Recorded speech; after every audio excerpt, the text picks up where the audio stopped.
Hi friends, నేను మీ బిందు. ఈరోజు ఎంతో టేస్టీగా ఉండే జ్యూసీగా వచ్చే గులాబ్ జామ్ ఎలా తయారు చేయాలో మనం ఈ వీడియోలో చూద్దాం. నా ఛానల్ని లైక్ చేసి సబ్స్క్రైబ్ చేయండి ఫ్రెండ్స్. ఒక కామెంట్ కూడా చేయండి ఎలా వచ్చాయి అన్నది. ముందుగా ఒక కప్పు గులాబ్ జామ్ పిండి తీసుకొని అందులో కొంచెం నెయ్యి వేసుకొని పాలు పోసుకొని బాగా కలుపుకోవాలి. ముద్ద లెక్క ఇవంతా ఒక 5 మినిట్స్ పక్కన పెట్టుకొని స్టవ్ మీద కడాయి పెట్టుకొని అందులో ఒక కప్పు చక్కెర వేసుకొని 2 కప్స్ వాటర్ పోసుకొని ఒక 5 మినిట్స్ కలుపుకోవాలి. అందులో కొంచెం ఎలాచీ పౌడర్ వేసుకోవాలి. 5 మినిట్స్ పక్కన పెట్టుకొని ఈ పిండిని ఇలా గులాబ్ జామున్ లెక్క చేసుకోవాలి. మీకు ఏ షేప్లో కావాలంటే అలా చేసుకోండి. నాకు ఇలా అయితే నేను చేసుకున్నాను.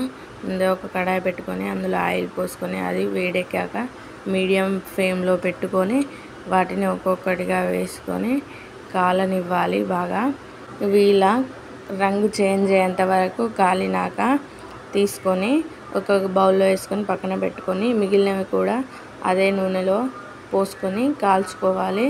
ఈ కాల్చుకున్న వాటిని ఈ ముందుగా చేసి పెట్టుకున్న పాకంలో వేసుకోవాలి. అంతే, వీటిని కూడా తీసుకొని అందులోనే వేసుకోండి.